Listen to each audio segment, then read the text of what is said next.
Everyone, আশা করি আপনারা সবাই ভালো আছেন। আমি যেহেতু কিছুদিন ধরে ক্যামেরার সামনে কথা বলছি এবং আমার কথা বলার স্টাইলটাকে ইমপ্রুভ করার চেষ্টা করছি, তাই আপনাদের মধ্যে চলে আসলাম ছোট্ট একটা টিপস নিয়ে।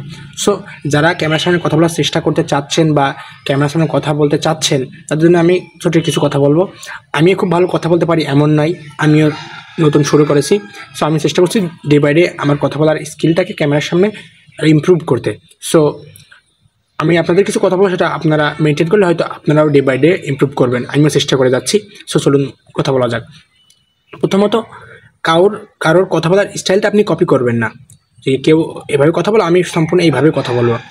আপনি আপনার স্টাইলে আপনি ওনাদের থেকে শিখতে পারেন, সে কীভাবে কথা বলে। আপনার যে গুরু রয়েছে তার থেকে শিখতে পারেন, বাট আপনি আপনার স্টাইলে কথা বলবেন, নিজের ওন স্টাইলে কথা বলার চেষ্টা করবেন। এই ওয়ার্ডগুলোতে যেই স্টাইলটাতে আপনি কমফোর্টেবল ফিল করেন। এবং তার পরবর্তীতে যেটা আমি বলবো সেটা হচ্ছে, আপনি নিয়মিত আপনার ভিডিওটা রেকর্ড করবেন। সে যে কোনো কিছু হতে পারে। ভিডিওটা রেকর্ড করবেন, পরে ওটা আপনি নিজের ভয়েস নিজে শুনবেন, যে কি কখন আপনি আটকে যাচ্ছেন, আপনি কীভাবে কথা বলছেন, নিজেরটা ভিডিও শুনে কেমন লাগছে, কোন দিকটা ইমপ্রুভ করা উচিত।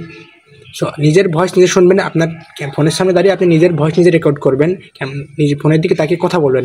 এবং তার পরবর্তীতে আপনি আপনার বাড়িতে যে মিরর রয়েছে, যে আয়নাটা রয়েছে, সেই মিররের সামনে দাঁড়িয়ে আপনার চোখের দিকে তাকিয়ে আপনি কথা বলবেন। প্রতিদিন 5 মিনিট হোক, 10 মিনিট হোক, যতক্ষণ হোক না কেন, যতটুকু আপনি পারেন, আপনি যতটা নিজেকে সময় দেবেন, আপনি ততটাই নিজেকে বিল্ড করতে পারবেন। সো 5 মিনিট, 10 মিনিট, যতক্ষণ হোক না কেন, আপনি আপনার চোখের দিকে তাকিয়ে, মিররের দিকে, তাহলে যখন আপনি ক্যামেরার সামনে কথা বলবেন, আপনি ক্যামেরার ওই ফোকাসের দিকটাকে তাকিয়ে কথা বলবেন। সো আপনি আপনার চোখের দিকে তাকিয়ে, মিররের দিকে তাকিয়ে আপনি কথা বলবেন। সো প্রতিদিন যখন আপনি এমন করবেন, সো ক্যামেরার সামনে আস্তে আস্তে আপনি কমফোর্টেবল ফিল করতে থাকবেন, কথা বলার স্কিলটা বেড়ে যাবে। আপনি মিররের সামনে দাঁড়িয়ে কথা বলার চেষ্টা করবেন। এবং তারপরে যেটা রয়েছে, সো নিজেকে যখন আপনি কথা বলবেন ক্যামেরার সামনে, নিজেকে ফ্রি রাখবেন, ভয় পাবেন না, ভীত হয়ে থাকবেন না, নিজেকে ফ্রি রাখবেন।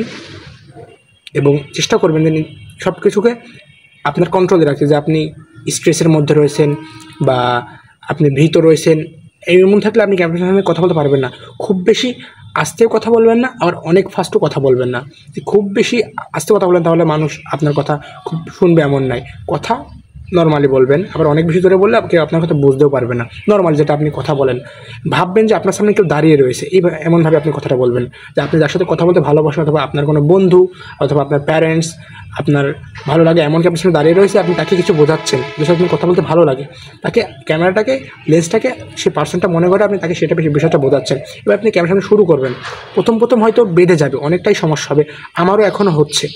বা ডে বাই ডে আমি যখন প্রতিদিন চেষ্টা করছি, প্রতিদিন কথা বলছি, যে কোনো কিছু করার ট্রাই করছি, যে এখন থেকে 1 মাস পর, 6 মাস পর, 1 বছর পর, 2 বছর পর, এটা কিন্তু আর এমন থাকবে না। অনেকটাই আমি ইমপ্রুভ করব। যতটা আপনি সময় দেবেন, ততটা আপনি আউটপুট পাবেন, এটাকে বুঝতে হবে। সো চেষ্টা করবেন ক্যামেরার সামনে এভাবে কথা বলে, এগুলো মেনে চলতে। আর ক্যামেরার সামনে ভীত থাকবেন না। নর্মালি ভাববেন যে আপনার সামনে কি একজন দাঁড়িয়ে রয়েছে, আপনার কোনো কিছু ভাবার দরকার নেই। আপনার সামনে কোনো একজন, আপনার ফ্রেন্ড দাঁড়িয়ে রয়েছে, অথবা অন্য একজন মানুষ দাঁড়িয়ে রয়েছে, আপনি তাকে কিছু একটা বোঝাচ্ছেন, আপনি যেটা পারেন সে বিষয়ে এক্সপ্লেইন করছেন, কোনো একটা গল্প বলছেন, সে ব্যাপারে আপনি কথা বলে যাবেন। আর যেগুলো বললাম এগুলো বলার চেষ্টা করবেন। ভয় পাওয়ার দরকার নেই।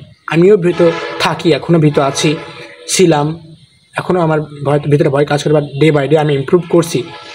কোনো কিছু মুখস্থ করে বলার দরকার নাই। আপনি অবশ্যই স্ক্রিপ্ট লিখবেন, স্ক্রিপ্ট লিখে বোঝার চেষ্টা করবেন। মানে কোনো কিছু মুখস্থ করে আসেন, ক্যামেরার সামনে হজবরল হয়ে যাবে। স্ক্রিপ্টটা লিখে বুঝে আসবেন, বুঝবেন বিষয়টা কী বলছে, বুঝে তারপর ক্যামেরার সামনে কথা বলবেন। প্রথম তো আমাদের বেঁধে যাবে। ইন্ডাস্ট্রি লিডারদের ফলো করবেন, যে তারা ভালো কথা বলছে, তাদের থেকে শেখার চেষ্টা করবেন। সম্পূর্ণ কাউকে কপি করবেন না, আপনার স্টাইলে আপনি কথা বলবেন। তো আপনার থেকে যারা ভালো করে, তাদের থেকে শেখার চেষ্টা করবেন, প্রতিনিয়ত ইমপ্রুভ করার চেষ্টা করবেন। আশা করি ভিডিওটি ভালো লেগেছে।